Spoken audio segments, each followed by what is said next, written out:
Thank you.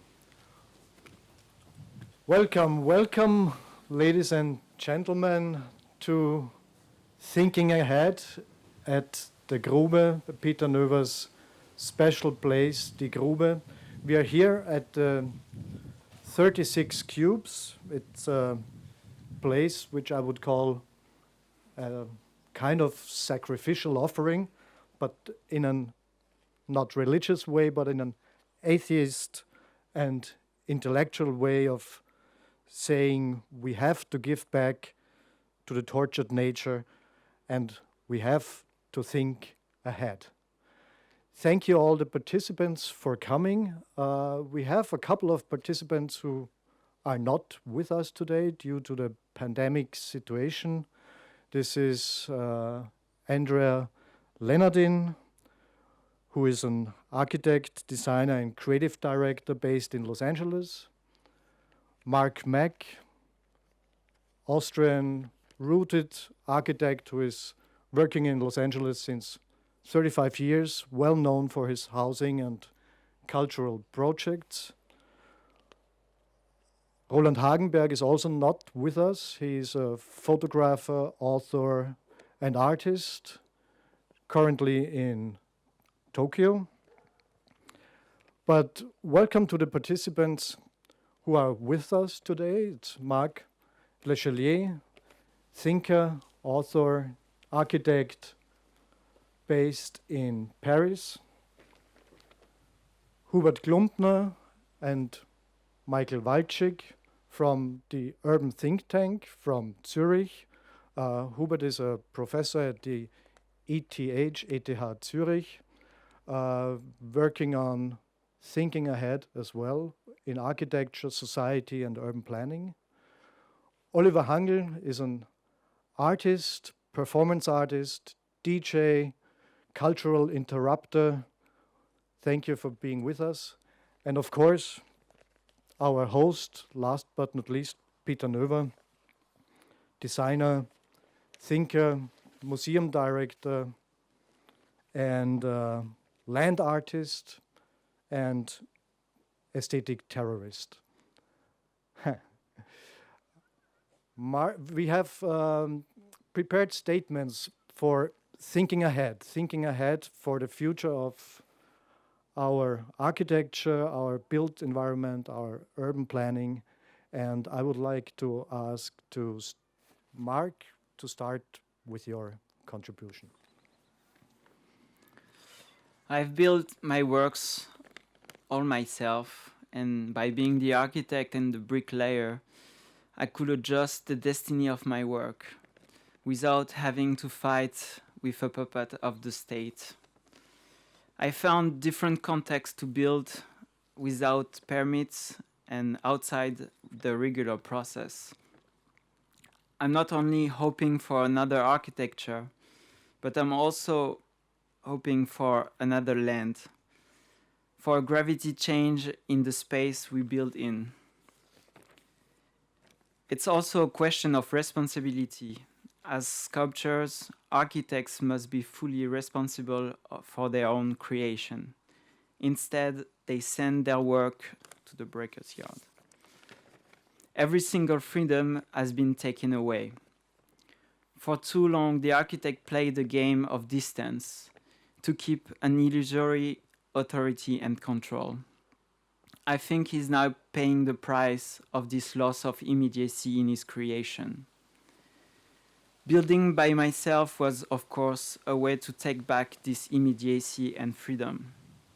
I'm using protocols to make spontaneous architecture. From collision of things, I try to build something. A practice that I call direct construction. The ambition is not to be in a project logic, not to draw, but to be in an accidental process where architecture is only the result of an energy transferred into matter.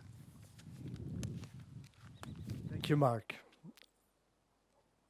I think it's great if Hubert kind of continuously starts talking about his statement. Thank you. Thank you for being here. live or online. I have a message for you. We are on the one hand side in a dead-end road. There's a lot of talk about sustainability, but is what we're doing, is what we're seeing today in our urbanization process really sustainable? The short answer is no.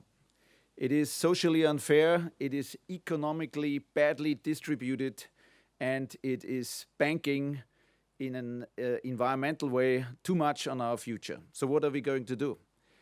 It's not that complicated. We have to think ahead, and we have to know where we want to go and how we are going to do that. So I'm bringing you 3 points to the table, 3 points that we have been thinking about in Urban Think Tank Next. One of them is simply who is actually producing cities. Cities are frozen politics. In the past, elites built cities for elites. Later, elites built cities for the masses. Now, and that is my simple message to you, it is time that masses are going to build cities for the masses. We have no time to make this the job of a few. We need a massive approach to transfer our built environment. And along with it, our social and governmental policy structures. My second message is, what are we going to do about migration? It seems to be a hot potato. Everybody has an opinion, and everybody thinks there's a problem with it. It's going on for a very, very long time. And coming from Latin America, where I grew up professionally, the place of magical realism in literature, it's also the place of magical urbanism in the reality of the places. And I have seen in Latin America, in Medellin, where we have one of our offices, that migration can be a great and incredible driver of change. And when I say driver of change, I'm talking about projects, real, ambitious, activist projects that are translated, that are transforming mountains of trash in parks, that are transforming building typologies that we thought we know in something completely new, like our study on Torre David, where skyscrapers become something very different, with a different set of infrastructure, with a different set of possibilities and opportunities. And last but not least, we think too much about the absolute. If I say absolute, I'm talking about the built. There's a situational question about changing gravity centers of how urban centers, how urban nodes actually work. And if we incorporate more the ephemeral and the mobile in our thinking about cities, we can work more with what is already there. And that's quite a lot. And that, I believe, is also changing this paradigm. So this is my brief message to kick off this debate. Thank you. Thank you very much, Hubert. I think it's important to have an artistic view as well on this. Please, Oliver. Time has come. Time has come to go beyond the static and to understand both urban and rural space as a process. Within this field of tension, open spaces are to be created, new experimental spaces serving as prototypes for new forms of action, a multifaceted territory of interaction. Actions are to be taken, interactions by both urban and rural actors, who by doing so open up procedures, who by becoming active accumulate knowledge, who by negotiating space take responsibility, and who by intervening create structure. Thank you very much. Last but not least, I'll ask Peter for your statement. So, first of all, I want to thank you so much that you joined us here, that you came here. At this time, it's not the normal procedure. So thank you. I'm very happy. We have sunshine. So it was many days raining. So I think we are on the good track. And I believe very much that art has to deal in a direct contact, and we are doing not here media art. We use the media for the art, but I think it is very important, and therefore thank you again. Thank you so much again that we can here be together.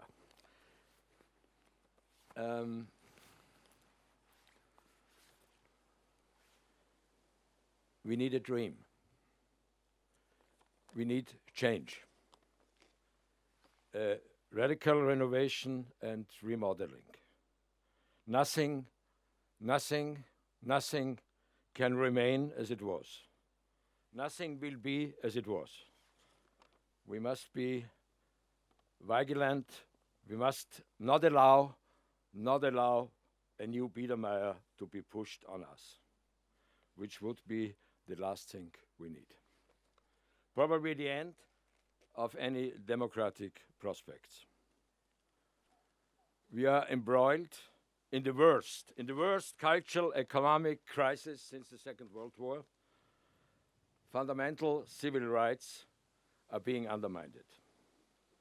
The existing border regimes are driving refugees to their deaths. And we, the enlightened citizen of the world, the Weltbürger, have left indelible traces everywhere. So, what do we do now? We need a new consciousness. A consciousness that ends where we ourselves stand will no longer be possible. We have made the world the way it is today. And now and then, architects, artists, students, engineers, and designers are to be asked. Building is about basic need and basic drives.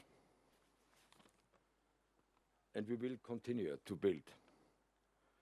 We will not build any more cathedrals, but we will erect manifestations at sight of human focus that are visible from afar, for building the new, for habitats, for all who need them, which will require an uncompromising social instinct. But also an architecture that goes far beyond the satisfaction of needs. Architecture is architecture, uncompromising. An architecture that neither offends the sense of endangers the habitability of our planet. We must possess aesthetic intelligence and apply it like never before. Okay, thank you. Thank you, Peter. We need uncompromising consciousness, something artists and architects all over the world do, work and plan. We have 3 people not with us today, and I think it would be great to hear Roland Hagenberg's statement, because he built something. He built something right here around the corner. Can we hear that, please? Roland Hagenberg, Burgenland Land Art Manifesto. Burgenland land art is a creative construct in the wilderness and in remote areas that incorporates nature. 2. Burgenland land art is vision idealism, free from museum settings and mercantile constraints. It spreads out into the raw and roughness of wastelands and thus becomes an interface between city and countryside. 3. Due to access impediments, Burgenland land art becomes a meditative medium of revolting listening. 4.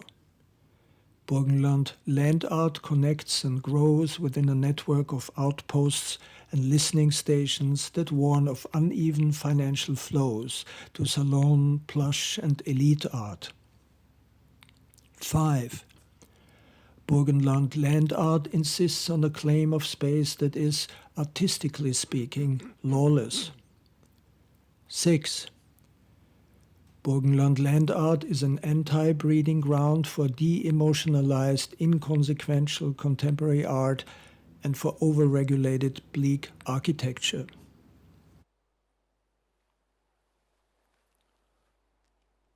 Thank you very much, Roland. The bleak architecture, the urban sprawl, something Urban ThinkTank is thinking about, something Marc Leschelier is thinking about. Peter talked about the consciousness which is necessary to move forward and think ahead. Artists like Oliver move ahead, but there is one kind of exemplary city like Los Angeles where Andrea Lenardin and Mack, who can't be with us today, are living and working and exploring their needs and work practices. And we also have a statement by them, and I think it's fitting to hear that as well. Individual freedom expressed in privatized cityscape composed of private homes, private gardens, and private cars. Shelter in place, 2020. Was LA unknowingly designed for the pandemic?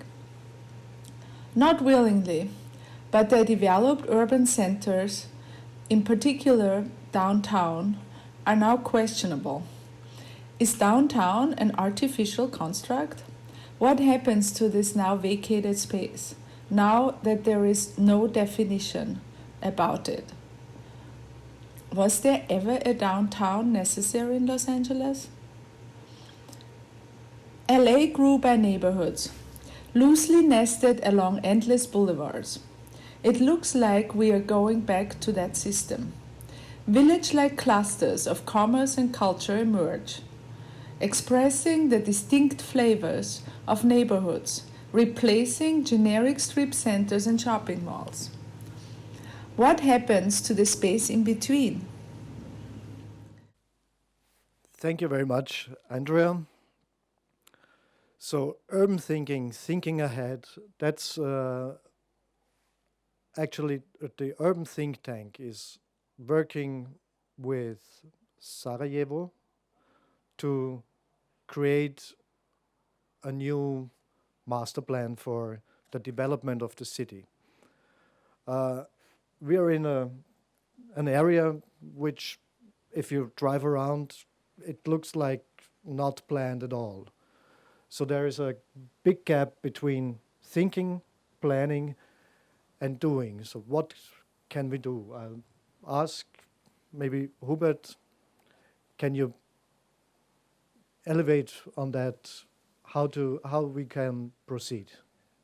Maybe a quick excursion in what you just came up with, the topic of Sarajevo. Obviously, we are not making a master plan because we know today that master plans are in itself a contradiction in terms. There's no master and there's no plan. We're working with the unplanned, and what is most important is we take the conflict and the contradiction which is inscribed in a place like Sarajevo as our starting point of doing any sort of intervention. Interventions that are both concrete and physical, but they also have to do as a planning instrument with other tools, with other design necessities. For instance, the necessity of redesigning our methods and our processes. And I would maybe pass it on to Michael for a word on that. Yes, so one big driver for us is at Urban Think Tank Next to uncover things which are maybe not visible.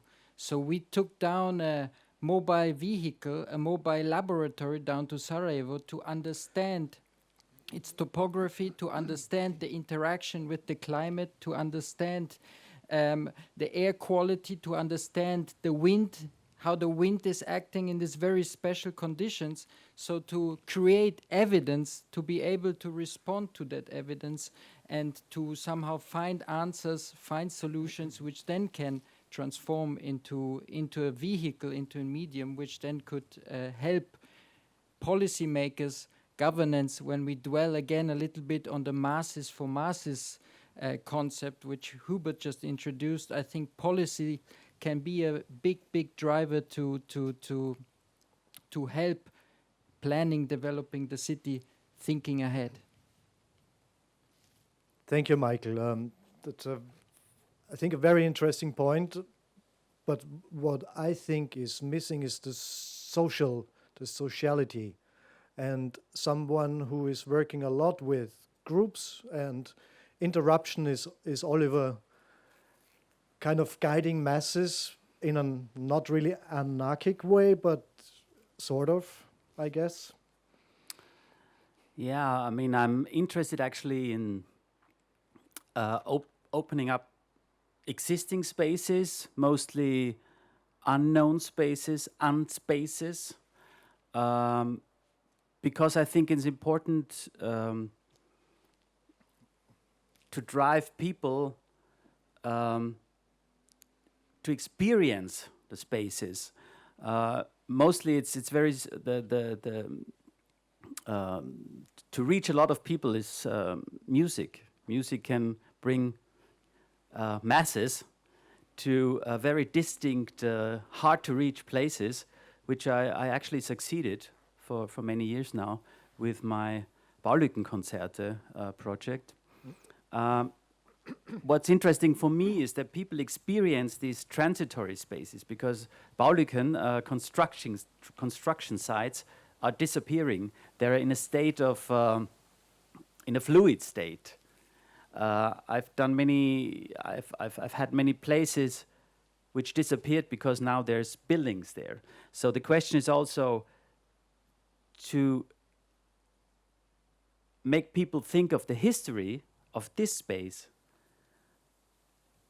to feel the space physically. I think thinking about a space requires also physical presence. It's different if you talk about a space and you haven't been there. You have to experience it with all your senses.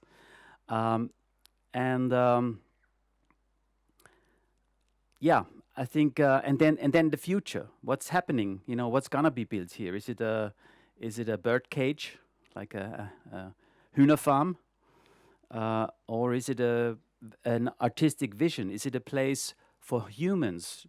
Is it a place for people? Is it aesthetically appealing to us? Is it our time? Is it thinking ahead? Does it go to the future, or is it something that's built and it looks like it's been built 20 years ago, aesthetically?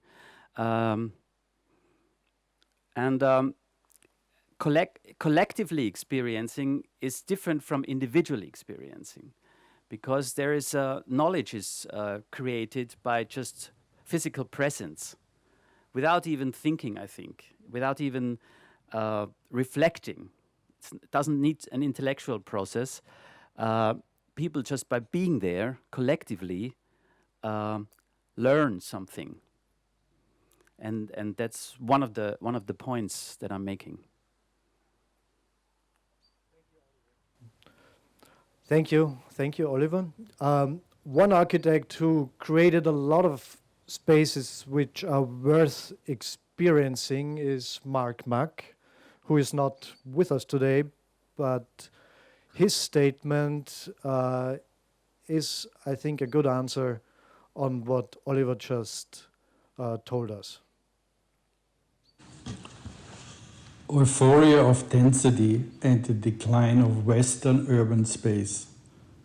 Modernism's goal of saving open space through high-rise living has led to an urban land speculation and to the devaluation of suburban and open land spaces. High-rise land speculation without adequate infrastructure has increased class segregation and questionable health risks. Even before the recent infection, consistent studies have shown that high-rise inhabitants have twice the health problems in respiratory and psychological cases. Only motion-related accidents like bone breaks were higher in single-family dwellings with gardens.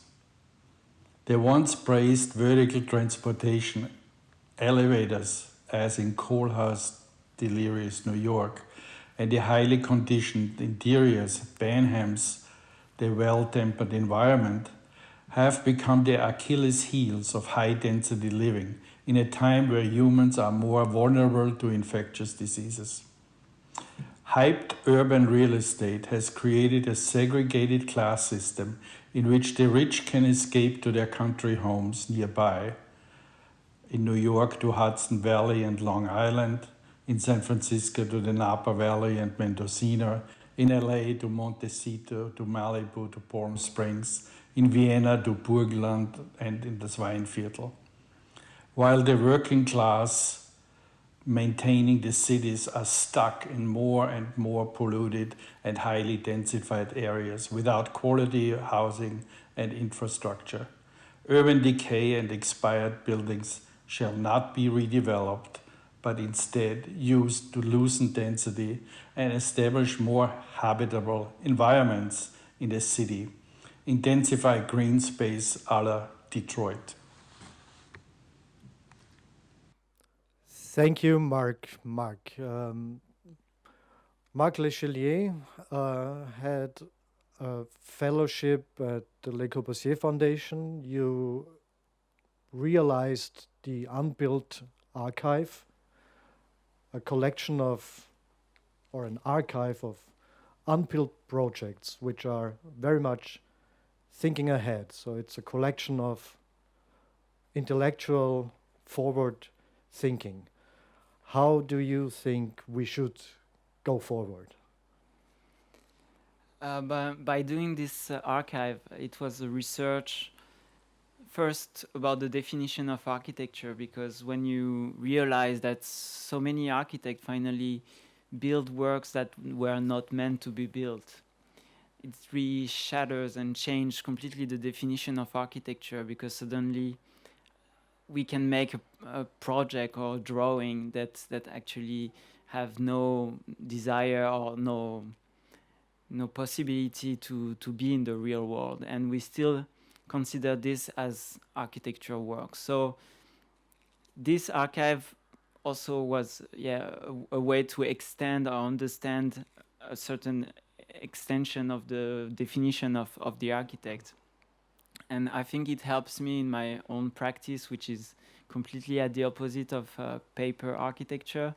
But in the same way, I think I build things also outside the system and outside regulation, which means that I try to find ways to build things that are not based on a commission, for example.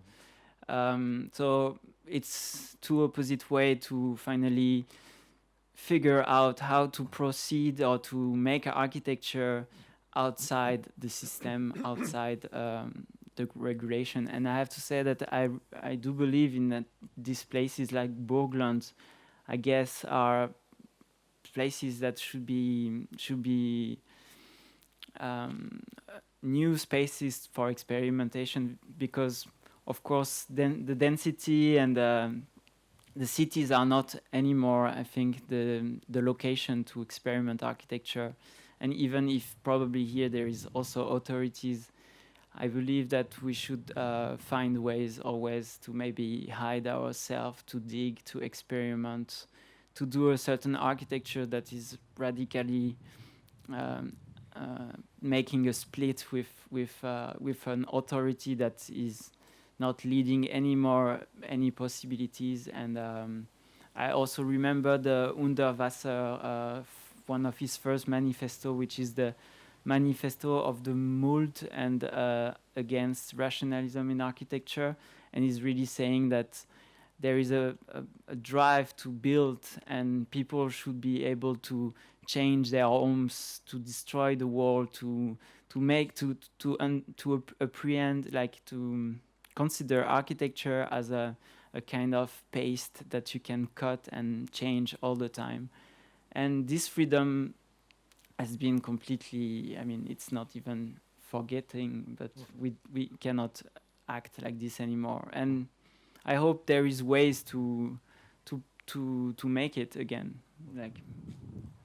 Thank you, Marc. And Peter, you have a lot of experience with the unregulated and the spontaneous. Can you tell us how to proceed, how to think ahead, and how to? I didn't proceed. I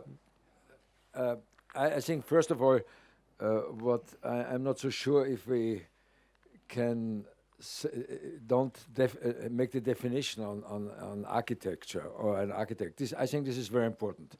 I mean, when Hubert says we don't need a master, we don't need a plan. So what do we need? Would be my question.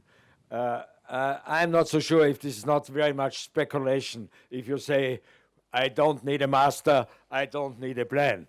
I mean, that's what we have. I'm for sure that there is a kind of responsibility, and you have to take it. You can't say we don't need a master, we don't need a plan. You can make a definition. What is a master? What is a master? Was a master? What is a master today? And because this is not a step forward, this is, from my understanding, a step backward. How I understand, maybe is a misunderstanding. And the other thing is that we concentrate everybody, because this is very funny and is also very fashionable, concentrate on cities. And if you go wherever, to Vienna, to wherever, to any country in the world. So this is what architecture is really doing, destroying the planet. Yeah, and the people can't live in the city that was mentioned here.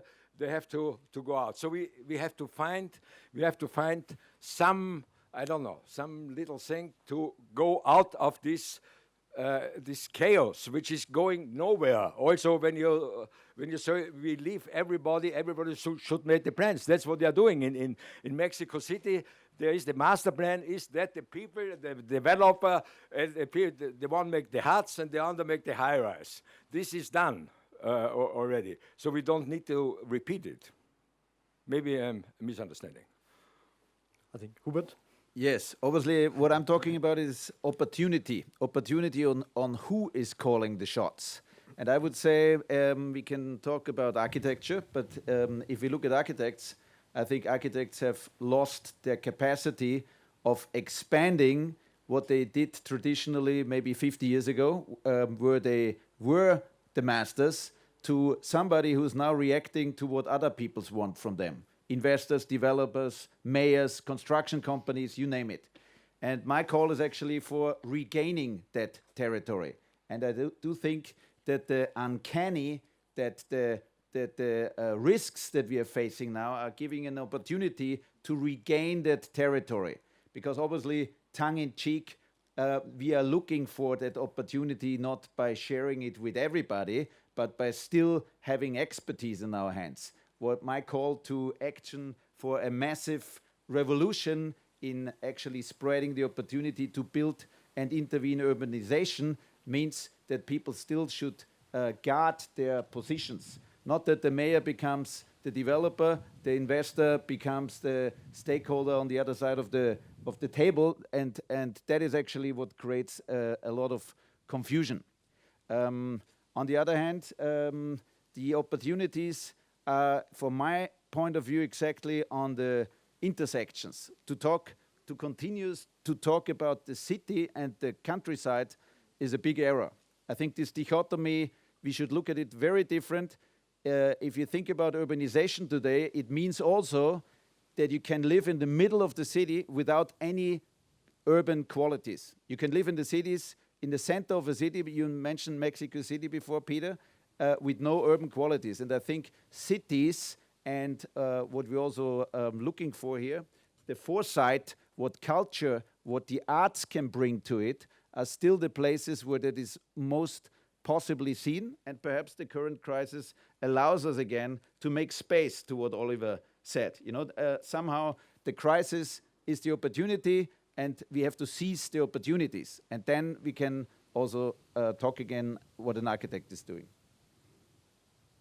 Marc. My question is, you talk about opportunities, but the fact is that if we, I don't know, understand if the opportunity is only on the side of the commissioner. No, of course. But I mean, the problem is that architects should really like reinvent their own context to build, I think, or participate in it. Because the fact is that the only thing that the evolution that an architect needs and the space that he needs to reinvestigate a certain type of architecture, nobody will give him. No, but you have to take that space. The point is, and I'm talking not about a method that I found out on the books, but I found out in the trenches of cities. This is where my methods and my theory is coming from. And what I have seen is, and this is what master planning in the part meant, if you were an architect, you needed a client, and the client told you what the project is about it, and he paid for it.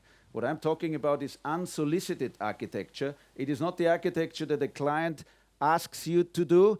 It is not the client that an architecture where the financier asks you to do. But today, an architect has to find the reason, the project, the money, the place, and we have to build that together. And that said, you basically can do whatever you want.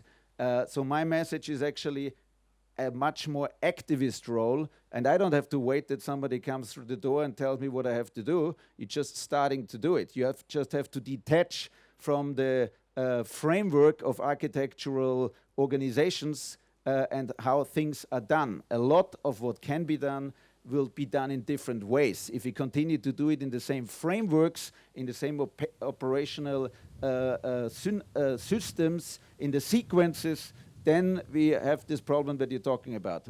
My invitation is to simply change that, and that's the opportunity frame that I'm addressing.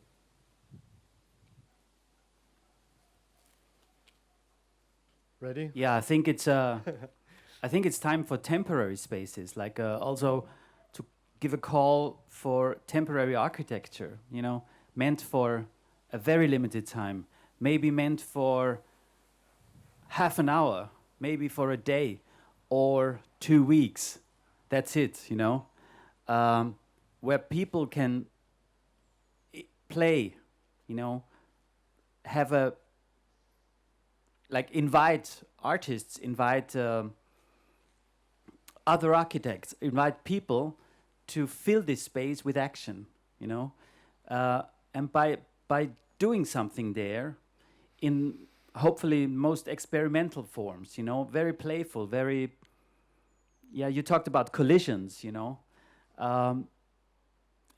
provocative maybe, you know, to learn from these short, brief moments and use this knowledge which is created for the next steps. And by doing so, as I said in my statement, is structures, microstructures are establishing, you know, very little, microscopic, adding up. And I think this is my vision, to have people experiment.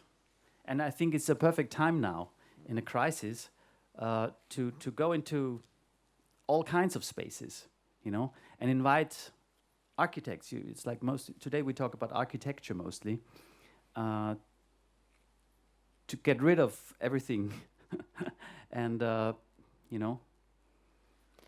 But the problem is to get rid of these things. It's also very difficult, and I don't see for the moment any example that I can mention of an architect that actually like reinvented the whole context of his action.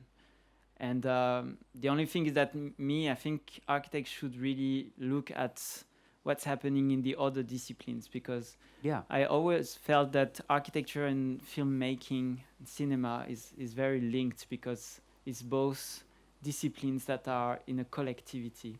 And I think today there is a few examples that we can see of filmmakers that actually found the money, but really push away the producers, many people that were interfering in the process. They just found the money and make another arrangement and then make a film out of with a lot of freedom.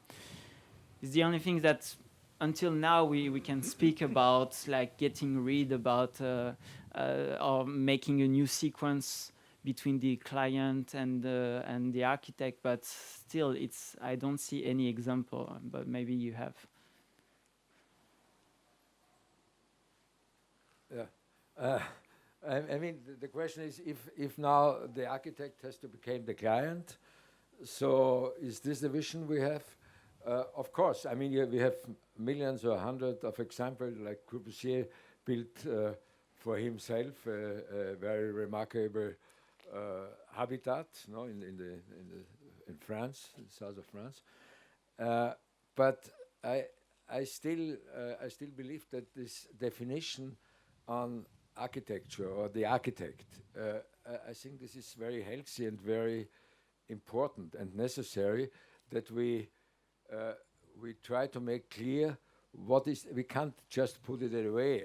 And I agree that temporary space, but every space is temporary. Even the Roman Empire, they thought they will build for forever. It's also, this is temporary. So everything what we are touching is temporary. But I understand what you say, that this it makes also a lot of sense to fill niches with intellectual and with art and with architecture.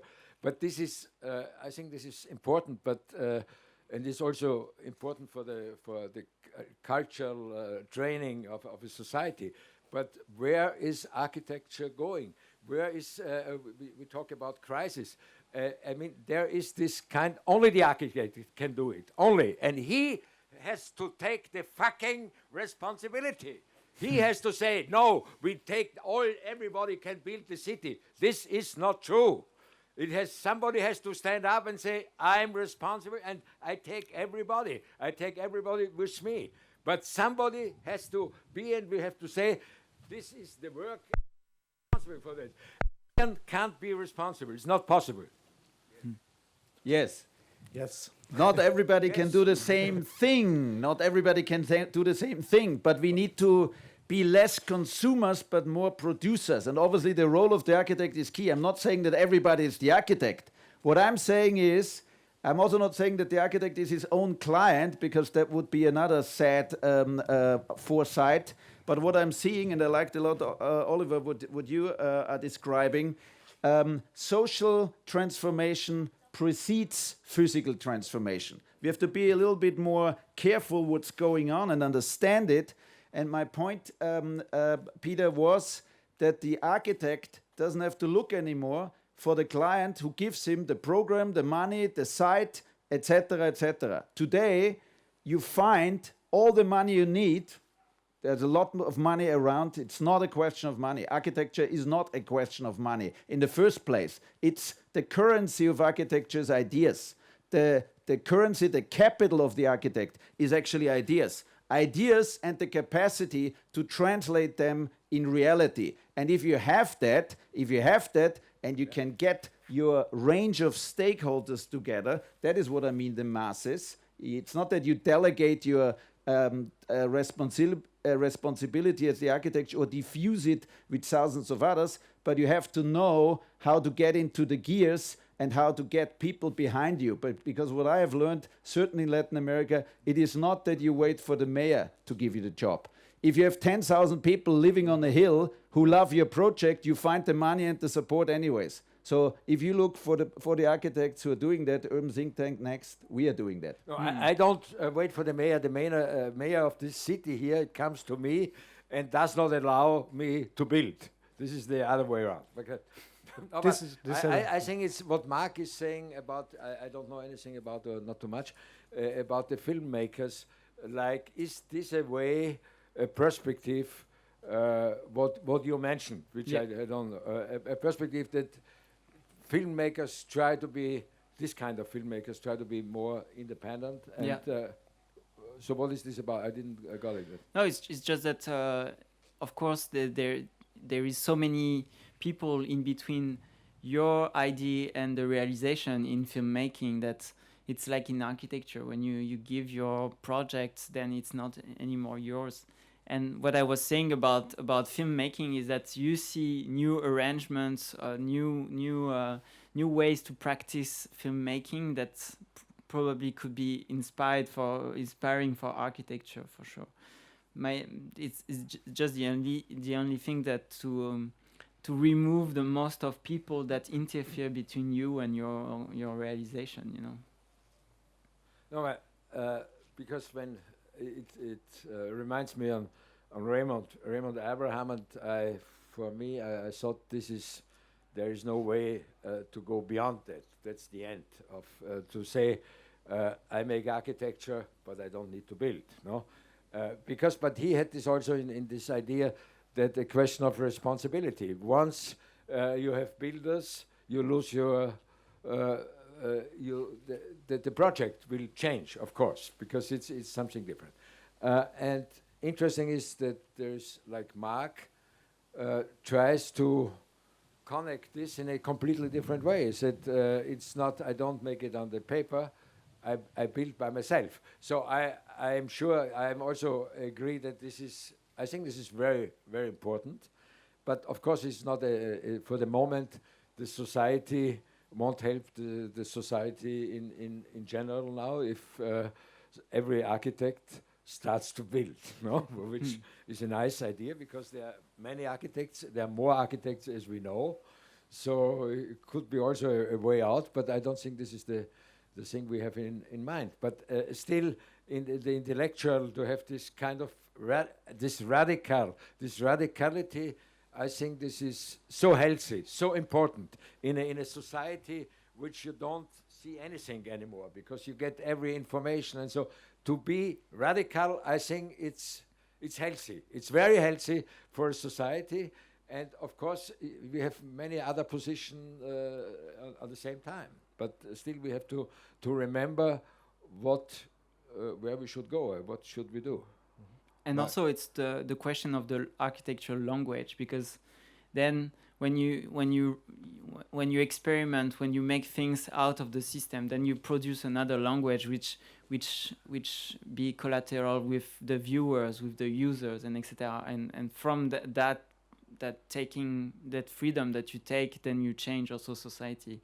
And I have to say that most of the time, architects want to build into regulation and try to find another way, but I think this is the end. We have to break down and make maybe auto construction would be the best solution, then to open up to a new way of thinking, and also for the users, and the way that architecture and unfunctional architecture has this potential to not be defined, and then let the people reoccupy the space how they want to be. Who cares about definitions, I think, you know? Oh, yeah, there's a lot about talk about definitions, and I'd like to introduce the concept of improvisation, to, you know, use improvisation as a technology. This is... But Oliver, and to you, obviously, auto construction and improvisation, and I'm the grandmaster of improvisation. Are you? In Latin America, you know, I have been growing up in the slums of Caracas. So, okay, you are a master. This Yes. I just wanted to know. Yes. Yeah, okay. Yes, but I think improvisation and auto construction has limits. And what we have to find, and this, in this sense, I think filmmaking is very interesting, because filmmaking is about narratives. And if you want to be radical, you cannot be radical all the time or from the beginning. You have to find your way in the system, and you have to find your possibility to be radical. Because otherwise, unfortunately, Peter, that is at least what I have seen, if you really want to get things done, you have to develop to a certain point where you can bring in your radicality into the system and make space for it. Unfortunately, in architecture, if you want to also be a architect who builds, there are a lot of people on the table. And what I have learned is that you have to bring this bottom-up spirits. I liked a lot what you said also earlier about the temporarity and about the improvisation. This is where I'm coming from, but we need to figure out how top-down meets bottom-up. If we just take the other forces out of the equation, I think we're also missing out a lot of the possibility and the opportunity. And this is, Peter, where the architect comes in. There you have to perform. And again, I'm not saying that you should not perform as an architect if you are the architect. What I'm saying is, if I'm talking about a massive approach, that you have to put people back in their role. A mayor is the first authority in giving a permit, but he's not the first authority in telling you how things should look like.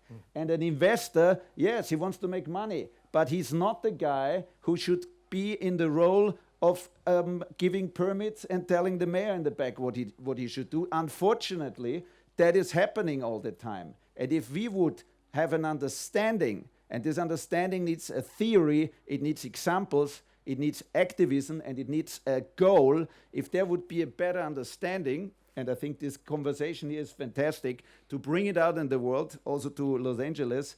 If there's a clear understanding, then we can also have a beginning where we have a different start. And certainly the crisis, maybe we have to drive the truck off the road, and the crisis should even be tougher, because the possibilities to change something, to be more radical, will be higher.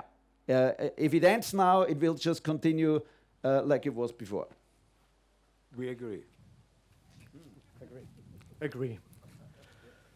So everybody agrees. I think a lot has to do with education. You are educating, but not in a sense in a scholastic way of pupils learning, teaching forms of architecture, but educating the public, educating mayors, educating developers about what aesthetics mean, what our surroundings mean. And you are a teacher. You are teaching as well. Oliver is teaching the public. So Peter taught at the museum and is still teaching and lecturing. So I think that's a main starting point. Absolutely. It's empowerment. Somehow teaching is empowerment. I also think probably that would be a very hard discussion, but I'm throwing that, Peter. I believe a good teacher... Yes, but listen to this. I'm very interested what your opinion on that is. I tell you that you can teach almost everybody to become a radically incredible figure in the architectural circuit. This is something that is debatable, I know, but I believe in the impossible. And I would say, again, to my thesis on a massive transformation, that we have to educate and empower a lot more people. Look at the world. 90% of everything which is standing around on my trip from Zurich to Breitenbrunn is built just by somebody. There's so much work that is out there for architects to prove themselves, and who is doing it? Just somebody. And I think this project of education in terms of foresight and what we're actually looking at is probably one of the most challenging ones, because you have to detach yourself, and that takes a lot of time from the opportunity to do everything yourself, to be in that role of the driver, and to actually share experience, share and mentor other people, and bring actually a lot of what you cannot do in a lifetime to Africa, South America, Vienna, to make actually radical architecture possible. Yeah, but I don't think you can. I mean, I'm not so sure if you can teach radicality. No, this is something. This is when you really try this kind of education, which is another discussion, is also quite problematic. No, if you look at just at the schools in Vienna, which are teaching architecture, most of them don't have an architect. So I think radicality is something it has to grow up in the individual position, and you, like your, even the speech is quite radical. No, I think this is something I'm missing a little bit. Not, I agree with you that it can't be everything and you can't be all the time radical, but radical in the sense that you don't accept what they tell you. I mean, this is not the education, just in this environment we live. Everybody is telling you, and all these objects and products you have to buy. So there's no chance to become a little bit free, no? So it's a very particular, very heavy situation, and I agree that there could be a chance. I don't know if there is a chance and if we can take it as a chance, but I think that would be a chance to think a little bit, to reflect where we can go. But Peter, one compliment to you, which I'm not just giving you because it's really true. I find when I was a student in the Angewandte and we walked over to the lecture series that you presented, to the people you brought on the table, that was inspiring and that was empowering. And I think if you give more people that sort of feeling, then you will also start thinking about what you can do, because you see what others do through concrete examples, through individuals who follow exactly that trail. And a lot of the people, and you see this in the differences in post-colonialism, in the East and in the West, in the North and on the South, a lot of people are educated not to do and not to think. And I believe your topic, which you brought in, of education, is something very empowering, that opens a lot of doors also for architecture. But I think it's the confrontation. No, it's the. I agree. You have both sides, but you have to really to confront things that something new is coming out. No, and this was. I mean, many of the people. Vienna is a provincial town and didn't change in this sense. So what I did, nothing more than people which interest me personally, and that I can go a step further. So to brought it to Vienna, and I think this is still. I mean, the time changed, the things are changing, and there were positions. Okay, there was something going on, starting. No, and maybe there is a situation which something still. There's a situation which still can be a chance. No, and as we speak about architecture and not about other things, but it's the same as for the art. No, also art is in a very dead end in a sense. That doesn't mean the artist, because the artist can be still independent. Yeah. Thank you. Yeah, I think we could talk on and on for another couple of hours. The topics won't disappear. I need to go somewhere. No excuse. No excuse. No excuse. Radical excuse. Yeah. Thank you very much all for coming, for Thank you. taking the Thank long you. way. Paris, Zurich, Vienna, Burgenland. Thank you. Thank you very much.